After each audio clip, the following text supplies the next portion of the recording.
You are listening to a Clarkesworld Magazine podcast with your host and narrator, Kate Baker. Welcome to the fifth story for the month of February, 2023, issue 197. I hope this podcast is finding you well, my dear listener. I hope that you've enjoyed the stories we've given you for this month. And as always, thank you for your ongoing support. Please visit us over at patreon.com/Clarkesworld.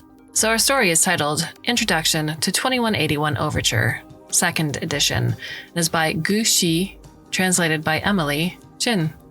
This is one of the stories that we published in partnership with Storycom, and it was originally published in Chinese in Mobius Continuum in 2020.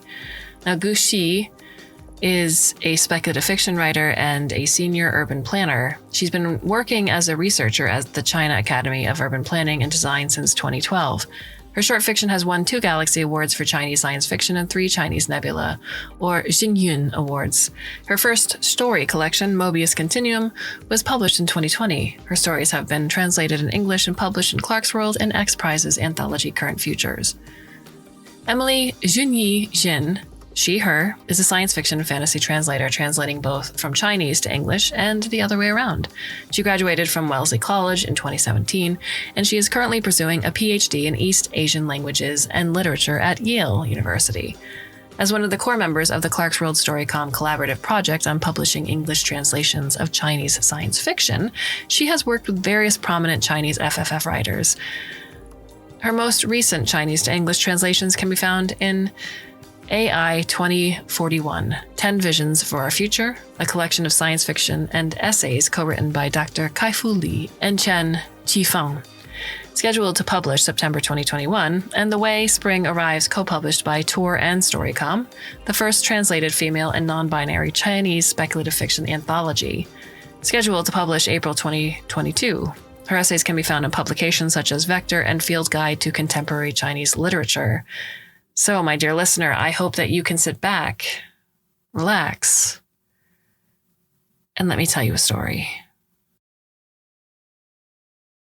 In July 2088, shortly after I woke up from cryosleep, I received a copy of 2181 Overture. Assuming the book was science fiction, I didn't even bother touching it. My only concern was how I could adjust to the new world I found myself thrown into. After the cataclysmic eruption of the Yellowstone supervolcano, only 1 billion people remained on this planet. My home was decimated when the catastrophe struck my city. It wasn't until order was restored and food and shelter were provided that I learned about the state of the world.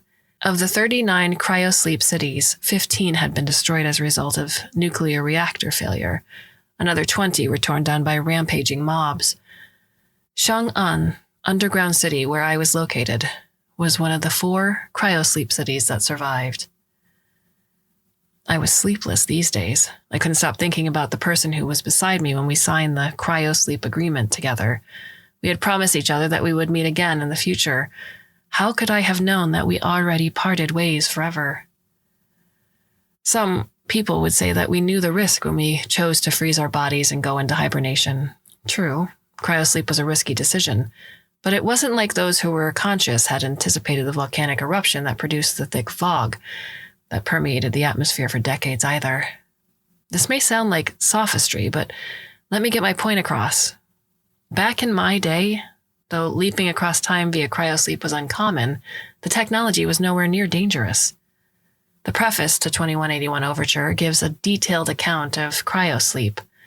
The technology began with a scientific breakthrough, where lab mice and monkeys were successfully frozen, sent into hibernation, and then revived. Merely 5 years later, Switzerland legalized cryosleep as a means for terminally ill patients to buy more time until more effective drugs were developed. Many people were cured upon revival under the help of up-to-date drugs. Cryosleep, an alternative to euthanasia, soon became fashionable amongst the rich and powerful. Investors drawn to this opportunity financed the first underground cryosleep city in Bern. When cryosleep technology was offered to the market in bulk, the lowered pricing led to a buying frenzy. Finally, cryosleep became a common mode of transportation across time rather than space. If we could travel from Beijing to Paris, why couldn't we travel from present to 10 years later? The only difference between another land and another time was that the former was knowable, and the latter not. Thus, compared to immigration, cryosleep was an option more or less the same price that brought about simultaneously more risks and more opportunities. It was up to the individual to decide the dimension they would cross.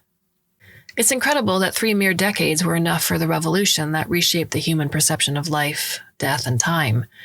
Just like every other revolution, the cryosleep revolution was a hotbed of controversies, heated debates, opposing voices, terrorists that threatened to end the cryosleep project with violence. The war of values only became more heated when the reliability of cryosleep technology and relevant safety measures were no longer questioned by the public. Challengers took the discussion to the level of religion and philosophy. Of course, looking back, most of the debates were merely pundits babbling to their respective echo chamber. To be or not to be is a question impossible to elicit a uniform answer. Therefore, in my humble opinion, the greatest achievement of this book is that the author maintains an impartial stance.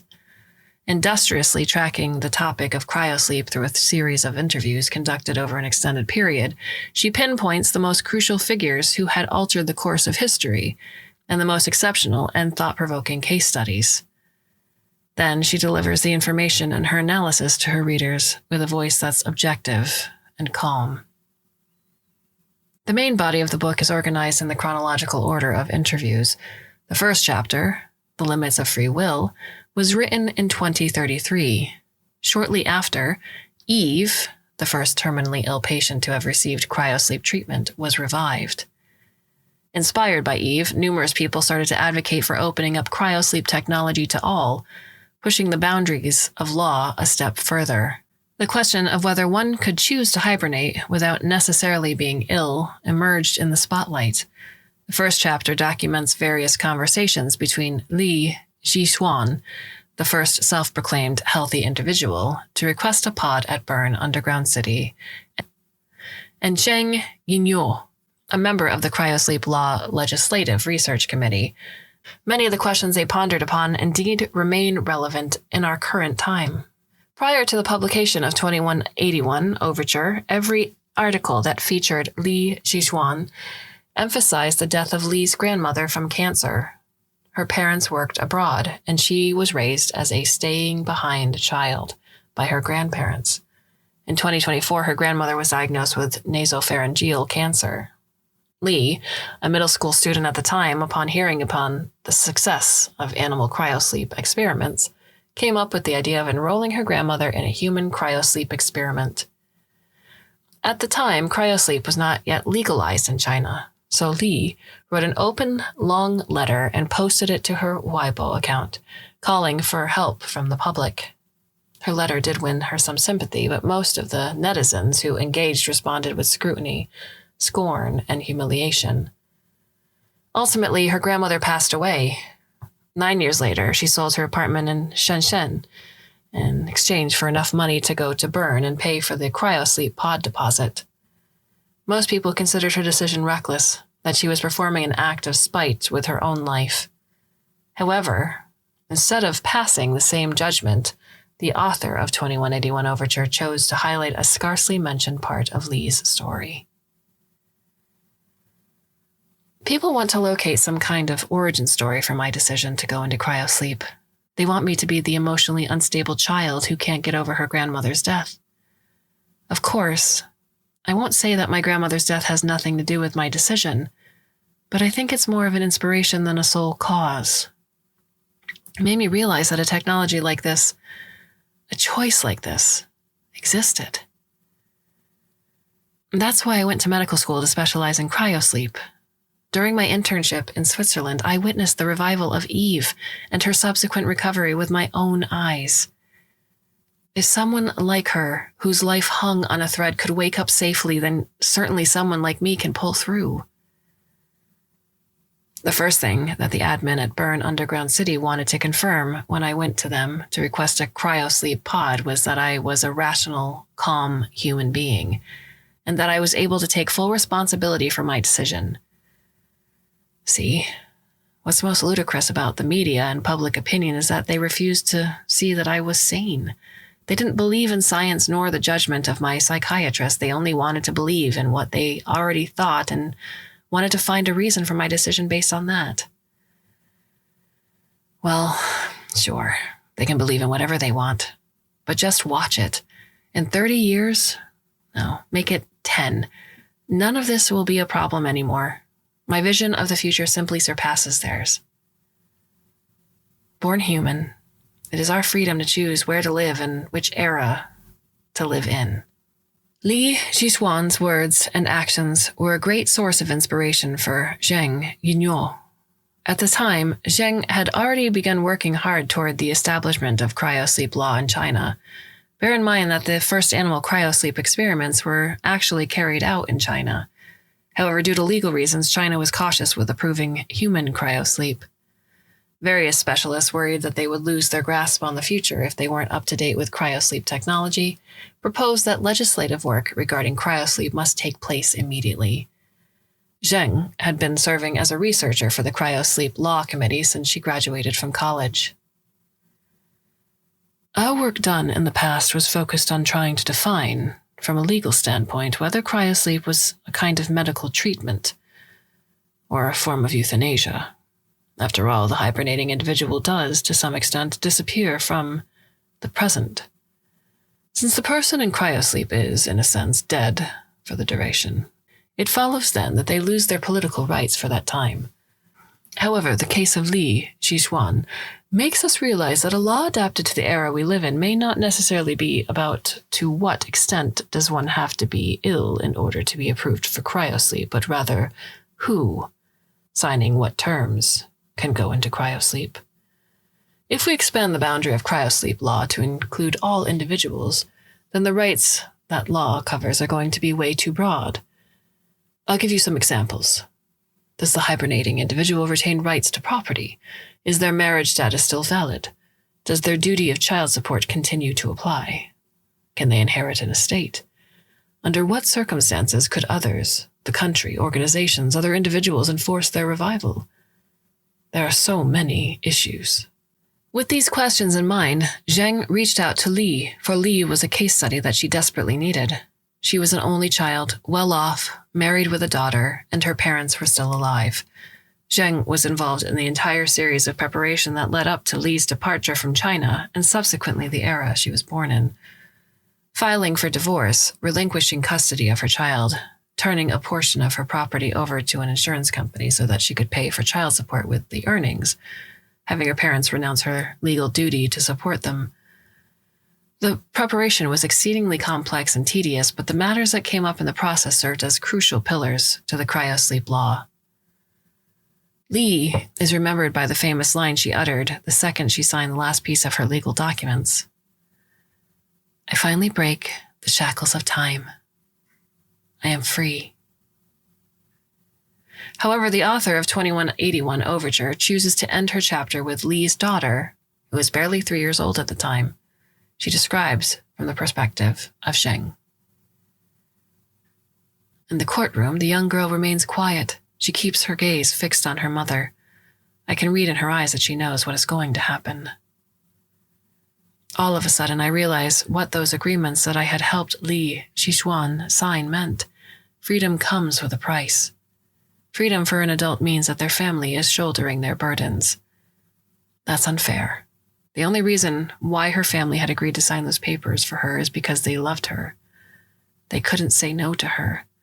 She knew it, and she ruthlessly took advantage of it, to pursue the freedom to do as she wished, to fulfill her own life. She drained others. This is emotional exploitation. We cannot encourage a future like this. Zheng submitted her research material to the legislation committee and then resigned from her job to become an anti-cryosleep lawyer who provided legal support for the families of those who followed in Li Zhixuan's footsteps. She died in a car accident 2 years later. The implementation of the cryosleep law in 2035 attracted numerous practicing doctors and medical researchers who specialized in cryosleep in China. Among them was Cindy Xinyi Wen, an American researcher, one of the interviewees featured in Chapter 2. Wen chose to join the lab that first published the groundbreaking paper on animal cryosleep in Nature. precisely because she had dedicated decades of her attention to fundamental research on animal cryosleep, instead of hopping on the bandwagon of applicable human cryosleep technology. Wen said, "I'm here to explain the boundaries of life, not to figure out how to make more money from technology." In 2041, Wen, as first author, published an influential paper.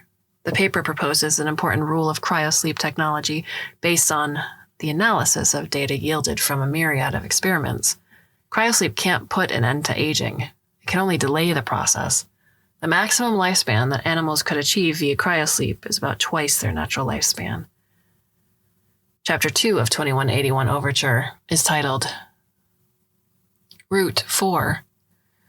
In a conversation between Wen and the author, Wen was able to break away from the formalities of academic publishing and speak unreservedly about her conjectures. Cryosleep technology offers us a grand vision.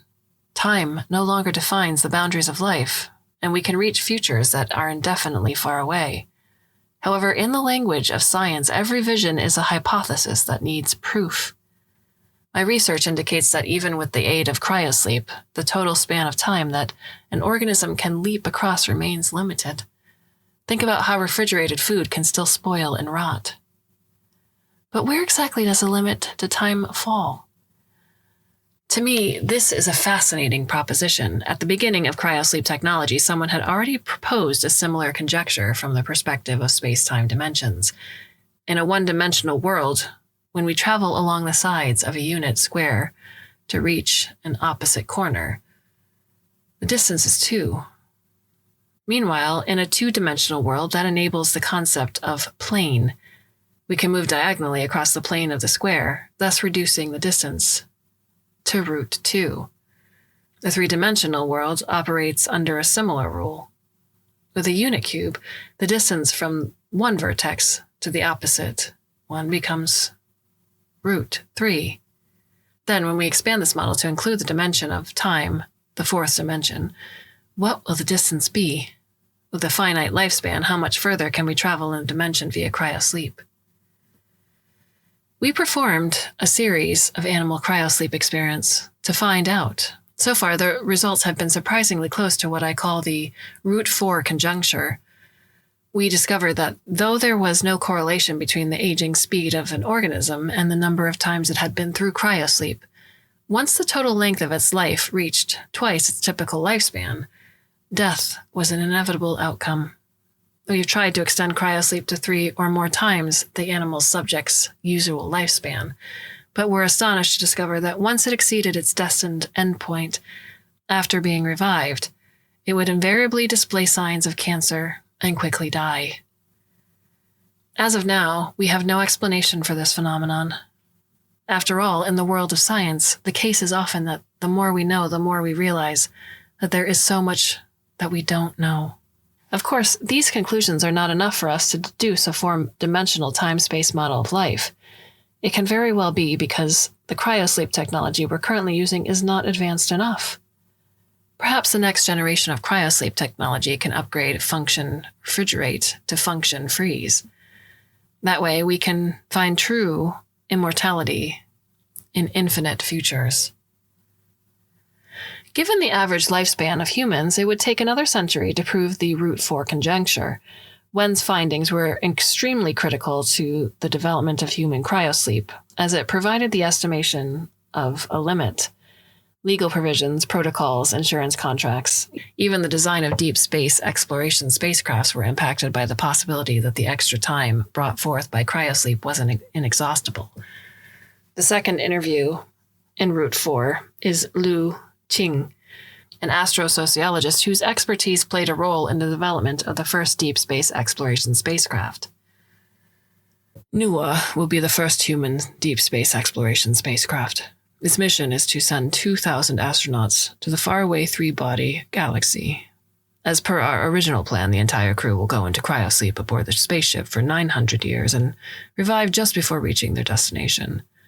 However, in light of recent research, it appears that not even cryosleep technology can extend the maximum lifespan of humans beyond 150 years, which means we have to rethink our entire design. In the new version, the spaceship is no longer a cryosleep city transported to space, but a city that can sustain the livelihood of people. Once we start to consider the humans' need to live on the spaceship and reproduce, we start running into new problems. Most of the issues can be resolved through technology such as provisions, oxygen, energy. Frozen fertilized eggs can ensure genetic diversity. However, how can we make sure that people aboard the spaceship won't go to war with each other over 900 years?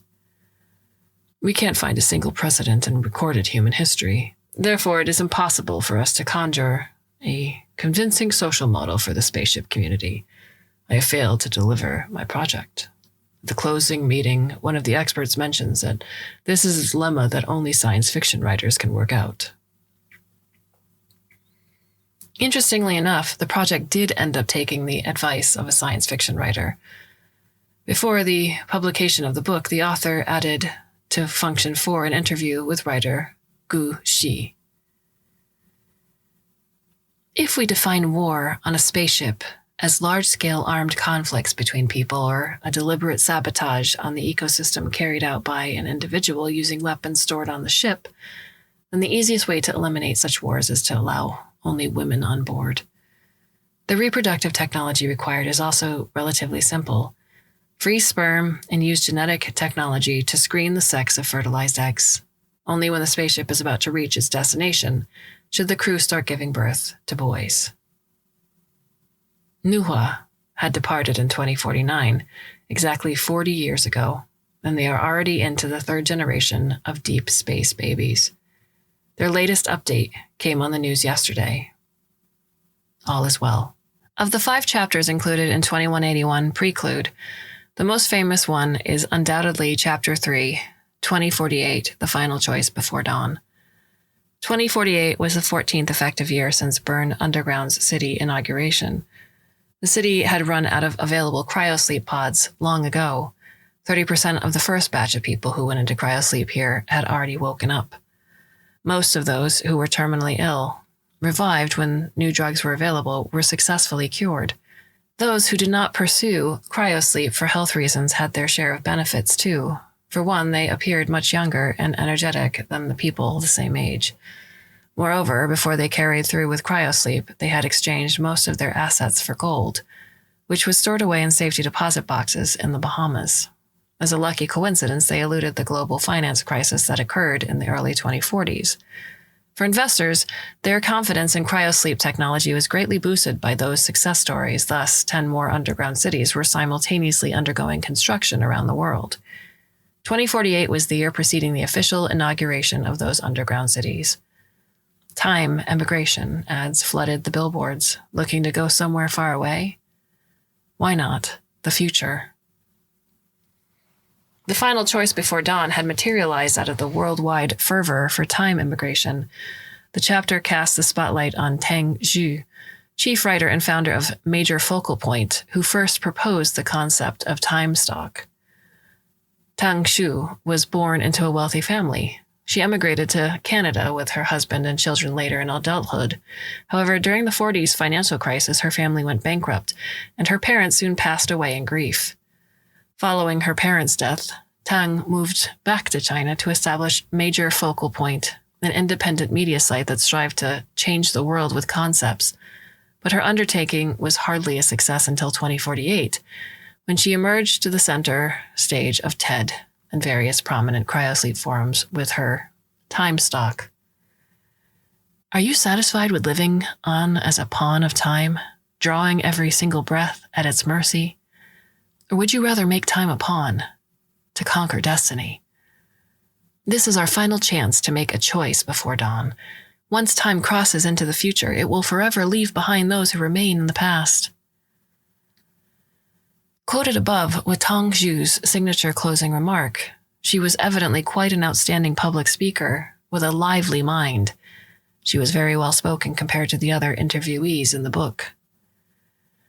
In my childhood, there was a popular internet catchphrase, "Poems and Distant Lands," which supposedly epitomized a kind of ideal life full of romance and adventures.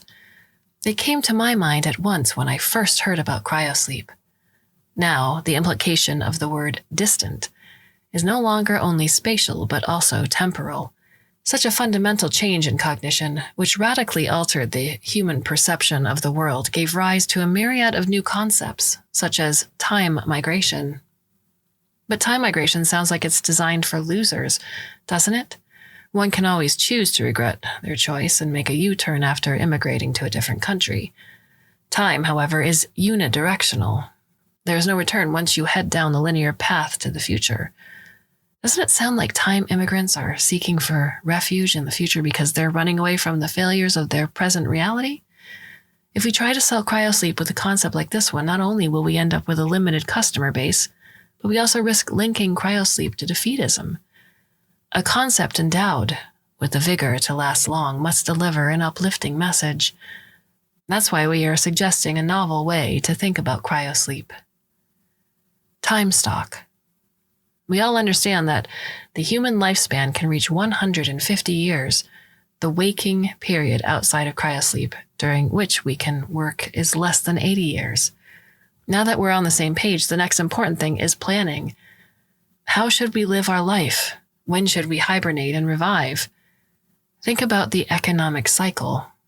The housing prices rise for 30 years. Everyone knows it's going to plummet for the next 15.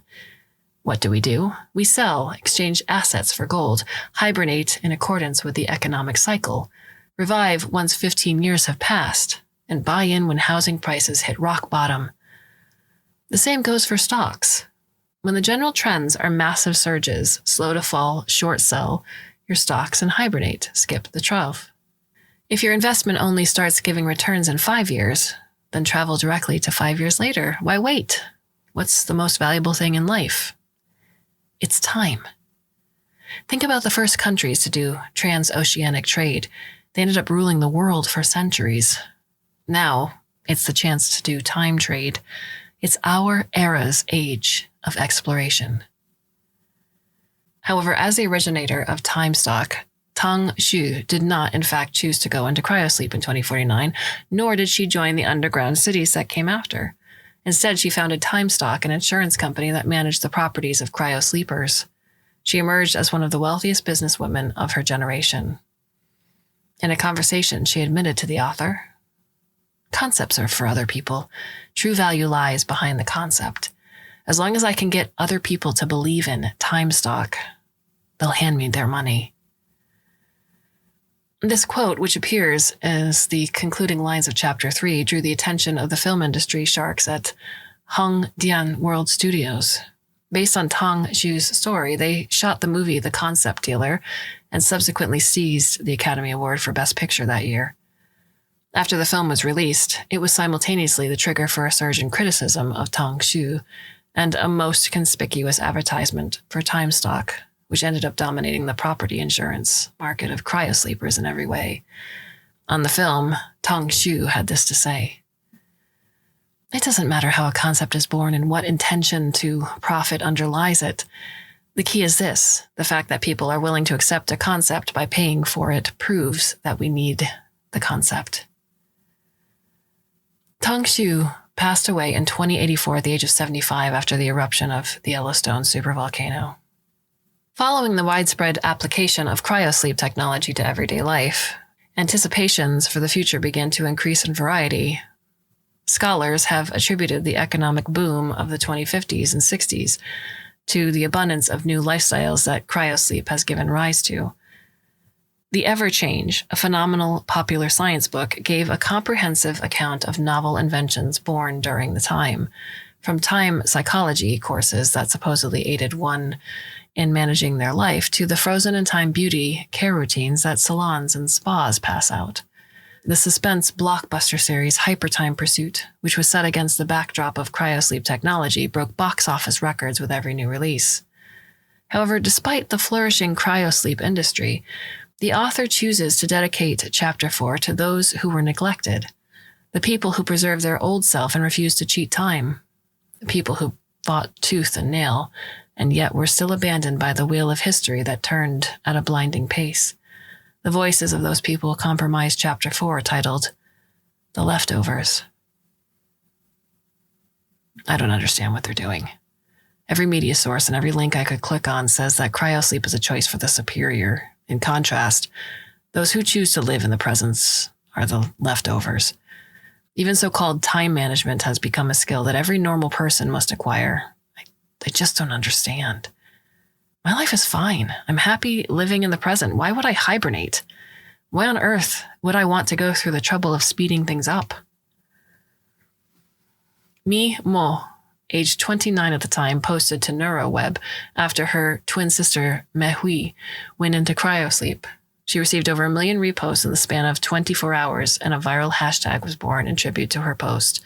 Hashtag the leftovers. Many of the leftovers actively rejected cryosleep, such as the aforementioned Mi Mo and Lin Kei, a infamous dissident of cryosleep technology. She shared the story of her mother. My mother woke up once, 3 years ago. Her age at the time was only 5 years older than mine.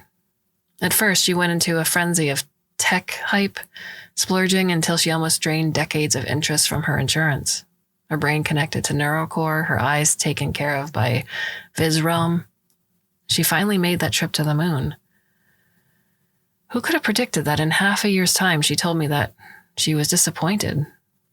So very disappointed. The world she lived in now wasn't any different from the world she used to live in, after all. It's not the future she was looking forward to. So what did she do? She ramped up her investment. She sold the house, took out a mortgage alongside a considerable amount of my money, and went into cryosleep again. She's due to wake up in 30 years. Well, when she's back again, she's going to be about the same age as my children. I also signed a contract with her that basically said I won't have anything to do with her. This technology is a curse. People become insatiable because of it. They're putting their hopes in anywhere but the present reality. I've read enough history books to know that humans aren't supposed to mess things up like this. I have the money, but I'm definitely not going into cryosleep. I won't let my kids choose cryosleep either. Most of the leftovers, though, were not blessed with the privilege of choice. As Zheng Yinyo once feared, they were abandoned in the present by cryosleepers. Cryosleep technology has exacerbated the atomization of people. In the mid-60s, spousal relationships almost disappeared entirely. Then came the separation of parents from their offspring. People began to believe that raising and educating children was fundamentally the duty of the state and society. The shift in values, nevertheless, was not due to happen within the span of a single generation. During the process of change, minors left behind by their caretakers as a special kind of leftover evoked a widespread debate. Abandonment took a greater toll on the minors who had the experience of being raised within a traditional family structure. Chi Suran, for example, was put in jail at the age of 19 for breaking and entering into a cryosleep city. The author of the book portrays her as a quiet, placid young woman with refined features whose demeanor resembles a literato of ancient times. She confessed in an interview, "I was in middle school at the time. My parents asked whether I wanted to go to the future with them. I said yes. In court, the judge asked me the same question. I gave the exact same answer. I wanted to go to the future. And then my parents left me behind without saying goodbye. Since that day, my future has become a dark abyss. My parents left me with nothing. I had to survive. Sometimes I think I'd rather have them file for divorce and fight over who gets to renounce parental responsibility than going off to a future together and leaving me in the present. I went to the underground city because I wanted to find them. I wanted to wake them up and ask them why. What have I done to deserve this?" Soon after Chi was released, she was imprisoned again for programming a NeuroCore virus. She spent most of her life in prison. She never found her parents. If leaving children behind could still be considered news, then abandoning the elderly was so common that such cases barely caused a stir in public opinion. Xu Lan's only daughter, at the age of 35, sold the house that they lived in together for a cryosleep pod, a ticket to 40 years into the future. Xu Lan, having lost everything, took the matter to court. She had hoped she could have the law's support in enforcing her daughter's revival. "I supported her until she obtained her PhD. I was worried that without premarital assets of her own, she would be taken advantage of when she got married. so I transferred the ownership of my house to her. I've worked all my life. I barely finished paying off my mortgage when I retired. The pension I currently receive can't even cover my rent. What can I do? I assumed that Xu Lan lost her lawsuit because the first documented case of enforced revival is Man Ji, a space architect. Unlike Xu Lan, Man Ji's mother was an influential politician. Refusing to be left behind by her daughter, she woke up Man Ji up from cryosleep. The mother-daughter duo, however, never reached a mutual understanding. 3 years later, Man Ji escaped to Argentina and went into cryosleep again. In 2075, Man Ji was revived according to plan. She recounted to the author, "I don't know if you've ever felt a true calling, a clear sense of purpose. You know that there's something you need to do, and you're the only person capable of doing it. I'm not choosing cryosleep for myself, but for the mission that I'm destined to complete." In 2058, the studio I worked for developed an upgraded version of 3D printing technology that could turn a wasteland into a city. Our experiment performed on the moon was a success, which meant that by making our 3D printer a seed and shooting it off to a solid planet, it could plant itself there and utilize rocks to print an entire city equipped with nuclear power plants and life support systems. In 2060, we signed the contract with China Aerospace Science and Technology Corporation to sell them our invention.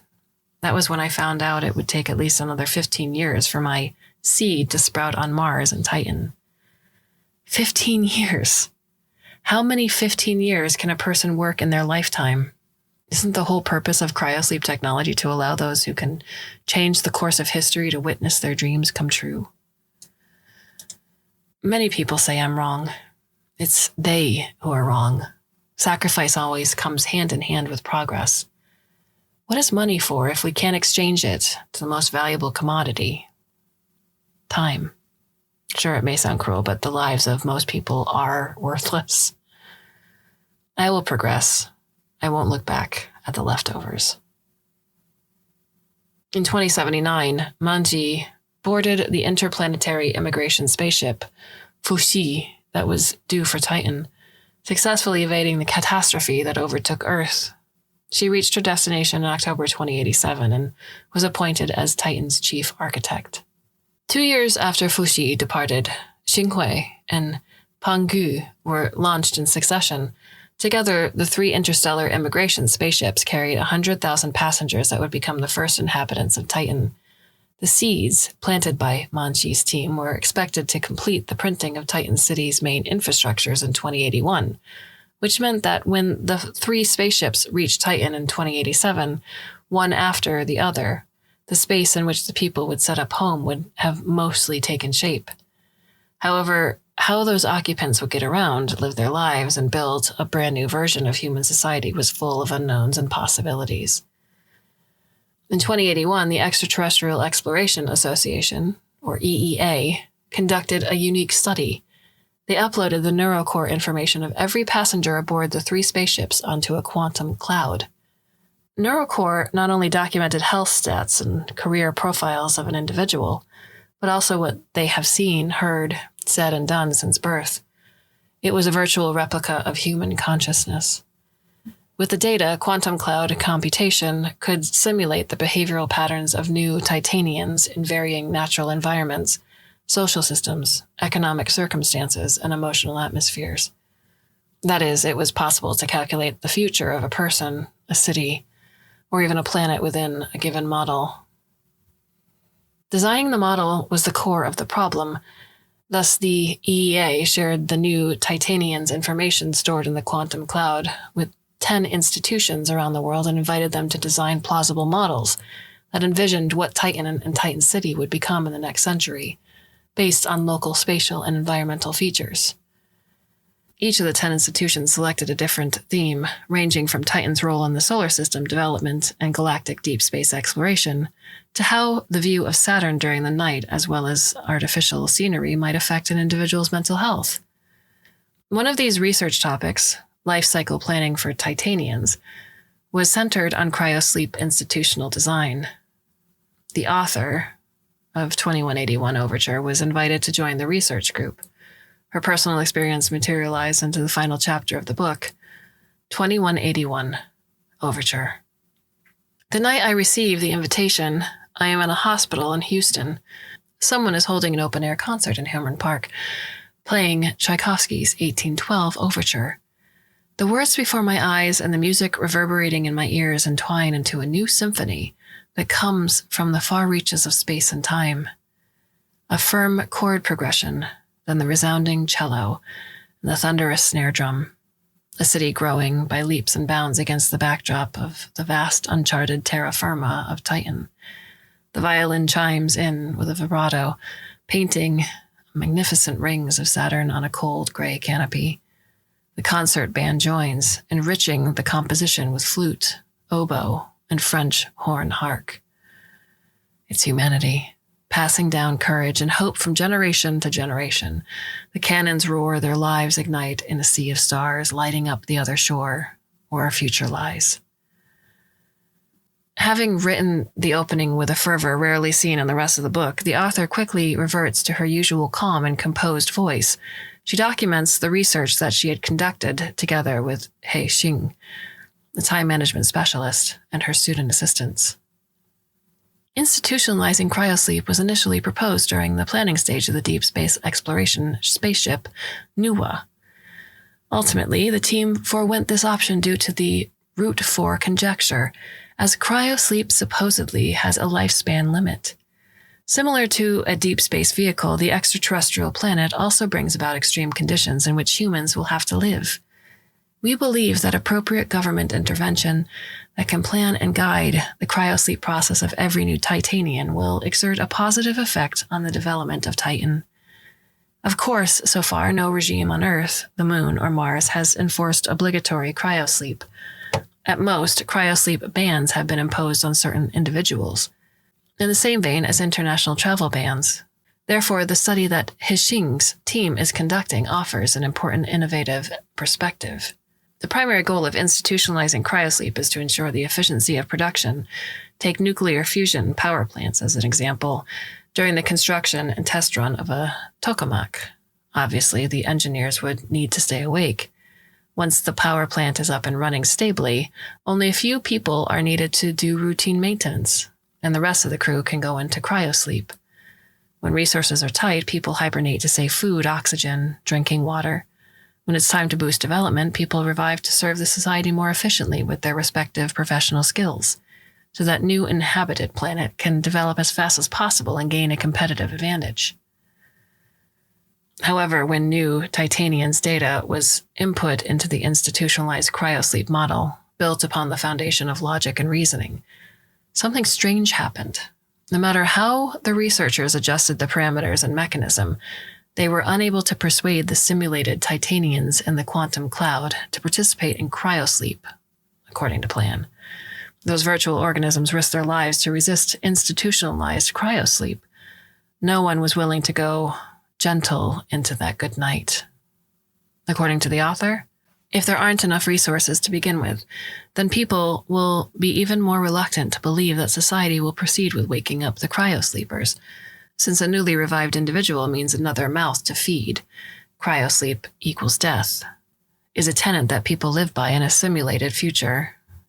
Even if we set the model parameters to resource-rich so that the new Titanians can live comfortably, most people refuse to fulfill their cryosleep obligation. In the simulated world, the virtual Manji was also a leading rebel. However, this time she took the opposite stance to cryosleep. She said, "I am an architect, but in a time when new buildings aren't needed, I can also be a farmer, a teacher, a chef, or a child carer. I'm willing to learn new skills and take on work beyond my primary profession." The whole premise of institutionalized cryosleep is wrong. Cryosleep is a right, not an obligation. It is contingent on personal choice. I will never subject to obligatory cryosleep. How am I supposed to know whether the rationale behind the choice of hibernators is to develop Titan City or to eradicate political dissidents? When the sick, the elderly, and the disabled can no longer provide their service, will they be forced to go into cryosleep for the sake of the city's efficiency. However, even if the researchers complied with Manji's words and removed institutionalized cryosleep from the model, there were still a minimum number of virtual new Titanians who would actively choose to hibernate. He Xing was utterly surprised by the discrepancy between their behavior and the cryosleep hype on Earth. 60% of Titan immigrants have had experience with cryosleep in the past. However, once they land on Titan, less than 3% chooses to hibernate, mostly due to illness. What's interesting was that the virtual citizens in the simulated Titan city also began to investigate the same dilemma. Feng Keke was a psychologist born on spaceship Xinghui. When simulated Titan City progressed to the year 2119, she suggested, "The Titanians live in a pure artificial environment. The world beyond the city has no oxygen, no liquid water, no plants nor animals. Though theoretically and rationally the city is safe, in people's subconscious, they continue to register the ecology here as vulnerable and unsustainable. The fact that they're away from Earth exacerbates their internalized anxiety. They can't possibly receive any support from the homeland. Spatial distance, coupled with temporal distance, is enough to induce a devastating sense of loneliness. When someone revives from cryosleep, they are likely to find themselves out of touch with the world. They don't know what they can do or where they live. Some may lose their idea of identity altogether. A fear so profound is something that cryosleepers on Earth don't have to deal with. Having been cut off from Earth, we are in dire need of close connections with one another so that we can build a homeland in time together." Homeland in Time was the final result of He Xing's research. She submitted the team's findings alongside the data for simulated Titan City under alternative institutional models up until 2181. Interestingly, of the hundreds of possible futures collected by the EEA, most models failed to sustain their civilization until 2181. Either Titan City was shredded to pieces by war, or the new immigrants chose to flee Titan after all. And that was already discounting natural factors from the equation. The handful of scenarios that brought about prosperity offer a far less rosy outlook than what Manji had anticipated. Hierarchy and walls that separated social classes permeated the new world. The author remained hopeful in the face of futures like those mentioned. In the end of the chapter, she writes, "Destruction, death, violence, banishment, poverty, pain, these things that we are reluctant to see are, in fact, the truth about the future. When explorers sought uncharted territory, when the thinkers mined for science within the treasures of knowledge, when hibernating scholars fished for the future in the river of time, they chose to persist in the face of similar dangers and despairs. Now it's up to us to uncover a new, faraway land amongst a sea of stars. What matters most is not where we land, but our courage to set sail." The moment when the 2181 Overture rings, humanity has already won. An introduction usually introduces the author of the book and describes how the author is connected to the writer of the introduction in the very beginning.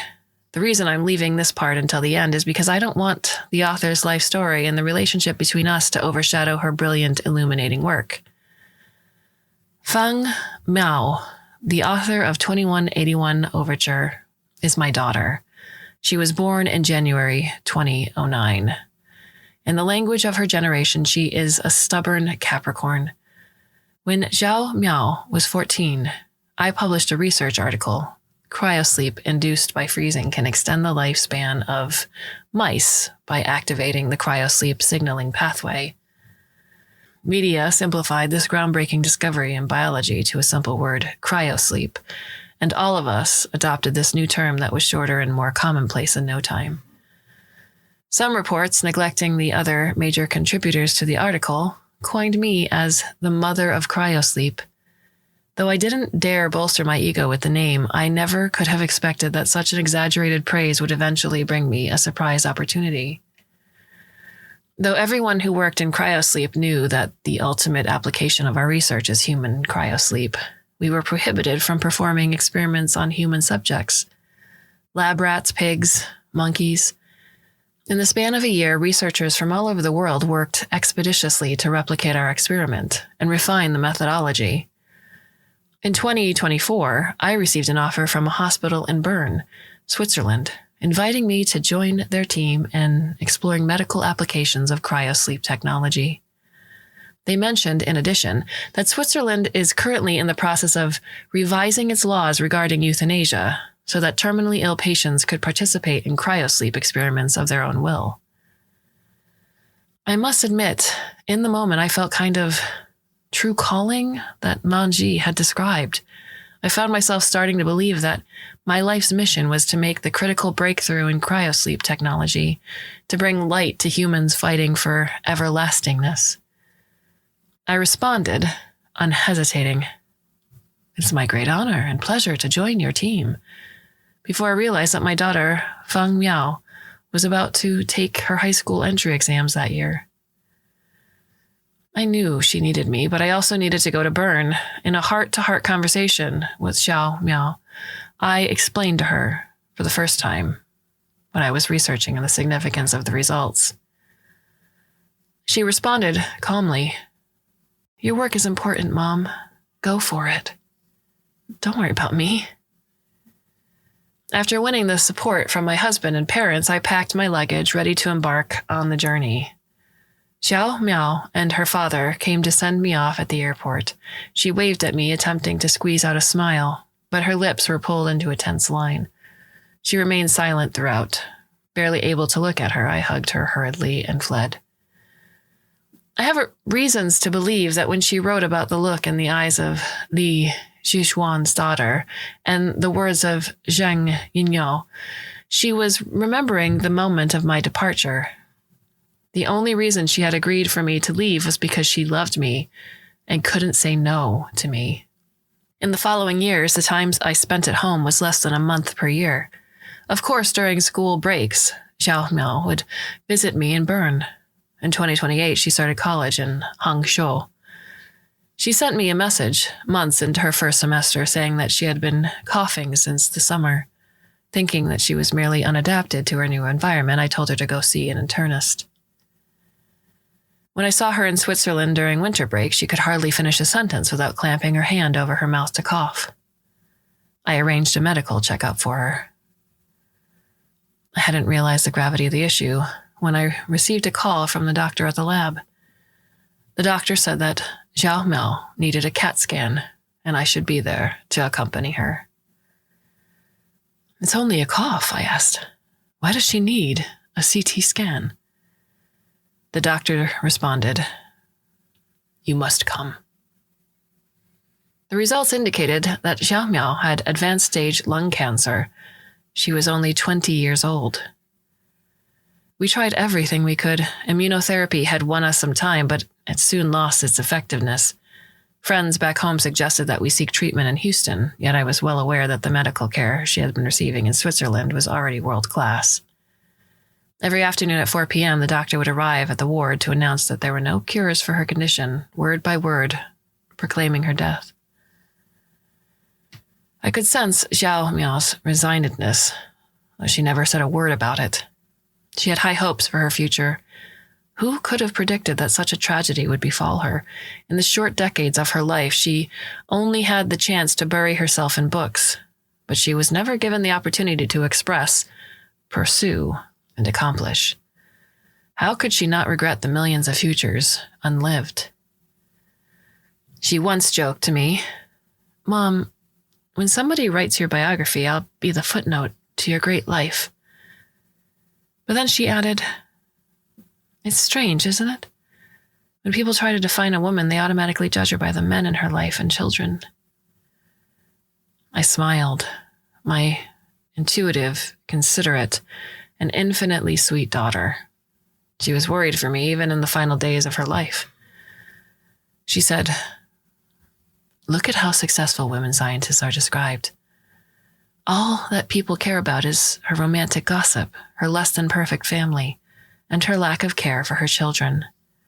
Everyone wanted to find a reason based on that. How could she be so accomplished if she hadn't failed at least one of her womanly duties. Then let it be. People could go ahead and find whatever reason they like, regardless of whether I would have a biography. I knew that the best of me was never cryosleep technology or my papers. It was my daughter, her bright, noble soul, and her love for me. On the first day, Xiao Miao was transferred to hospice care. Switzerland passed its new laws on euthanasia, granting terminally ill patients the opportunity to participate in cryosleep experiments at their own will. Would you like to meet me in the future? I asked her. She said yes. That was how she became Eve. In 2032, a new generation of cellular therapies was developed. My students and I revived Feng Miao. The new drugs kept her tumor under control, and her condition was improving daily. Li Zhishuan, an intern on my team at the time, was very close to Xiao Miao. After we returned to China, Li often came over to see Xiao Miao. She told us that she was interested in going into cryosleep as well. At a later date, Zheng Yinyo paid us a visit to interview Xiao Miao in regard to the cryosleep law, though Xiao Miao was still recovering and had limited energy for answering questions. When Zheng was waiting for Xiao Miao in our living room, she ran into Li Zhishuan. They hit it off immediately and became friends. Li didn't want her daughter to overhear when she talked about divorcing her husband and escrowing her property, so she would meet up with Zheng at our house when the two discussed Li's cryosleep plans. Xiao Miao was happy to witness those meetings too during her recuperation. It entertained her like an unfolding reality show. Oftentimes, when I came home from work in the evening, Xiao Miao would chatter with me about the two women. The myriad of legal details involved in Li's cryosleep procedure was beyond what I, the originator of human cryosleep technology, could even begin to imagine. One day, Xiao Miao said to me, "I want to write down what I've heard and seen."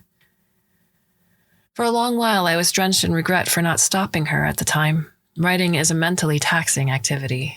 In 2033, a month after her completion of The Limits of Free Will, her cancer recurred, this time metastasizing to her brain. After 3 months of fear and stress, we decided that she had no choice but to go into cryosleep again. The doctors told me that she was in complete remission. They couldn't figure out why death had found her once again in such a short span of time. The dilemma reminded me of our first trials of the cryosleep experiment, when we discovered lab rats that were frozen for too long would soon die of cancer after waking up. At the time, we were unable to determine the exact turning point, so we jokingly addressed the phenomenon as destiny. Now, at the age of 50, I decided to redirect my research focus to finding the cause of my daughter's illness before she woke up. Soon, I encountered Cindy Jinyi Wen's profile, a researcher who had been following my intended area closely.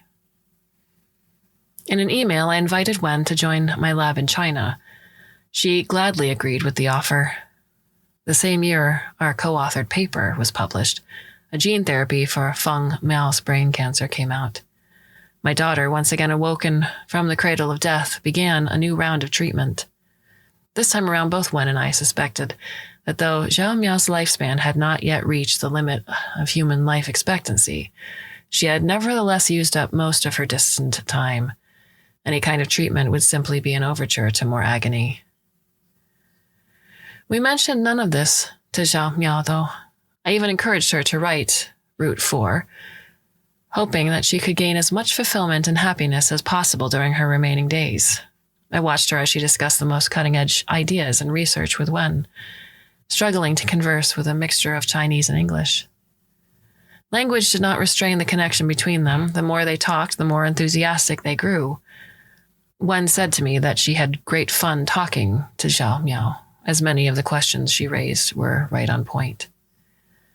Xiao Miao wasn't too satisfied with the outcome of her interview with Wen.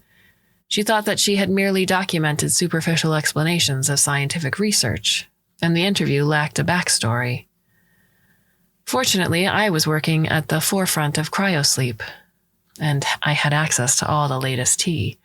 After Lu Qing failed her project in proposing a social model for Titan, I invited her home for a chat.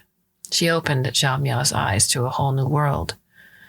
One day, halfway through writing, Xiao Miao slammed her palm on the table, sprang up, and said to me, "Mom, it's not just the future that matters, but also the distant lands." She was, however, unable to reach anywhere farther than the hospital gates. After her cancer recurred the third time, we finally came to the realization that she was living a life and death battle between scientific progress and cancer cells. The only sliver of hope was cryosleep, her ultimate cheat to death. I had only won my first prestigious research award when Xiao Miao woke up again in 2048. During that time, I had many visitors who claimed that they were here to see her, or perhaps to see me. Amidst the swarms of people, Xiao Miao noticed Tang Xu, who was still hustling around. She said to me, "This person is going to make it." The look in her eyes and the language she used transcended the threshold of life. Her perspective was broader and more penetrating.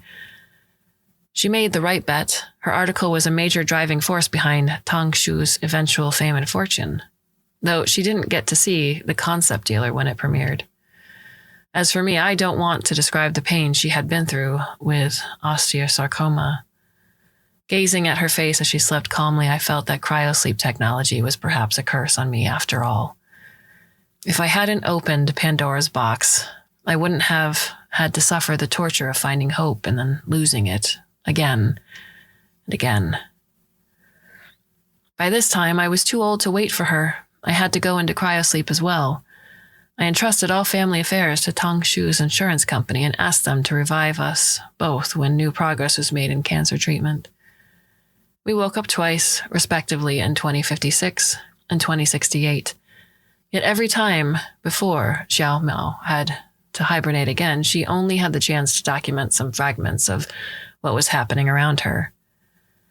My body has grown old. I knew that I couldn't take care of her any longer. Therefore, I chose to hibernate with her. She said, "Mom, you're chasing after me with your life. It's not fair to you." She was too afraid that she would leave me behind. She knew that keeping her alive had become the only meaning to my life ever since she had fallen ill. I believe that's why she chose to write about the leftovers. She was curious. What made people abandon their families for an unknowable future? And for those left behind, what did they experience? After reading The Leftovers, I told her, "Life is suffering," as the Buddha once said. Yet she responded with a question. "Mom, when you were working on cryosleep, did you ever think that it would result in the world we live in today? No one can be content with suffering. Instead, they're struggling to live on, to make choices, to metamorphose into creatures of brilliance in hibernation cocoons and create futures that you can never begin to imagine. This is what makes humans incredible." Bound in the nutshell of a tiny hospital ward, she saw infinite space and heard grand music that extended beyond my perception. At the time, I hadn't yet realized she was determined to leave her suffering behind and make a choice of her own. I wasn't there to witness the 2181 Overture that she played. While I was still deep in cryosleep, she woke up alone, pulled through the treatment in Houston, contacted the EEA through her cousin Gu Shi, participated in their research, wrote her last chapter, published her book, and then disappeared. I don't know where she is or whether she's still alive.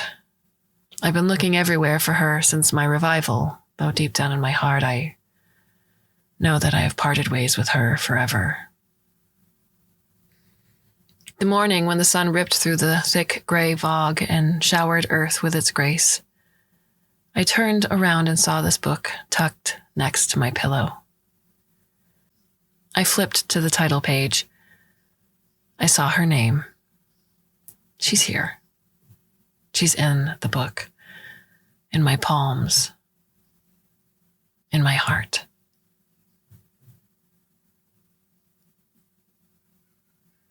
Donglu, January 12th, 2089.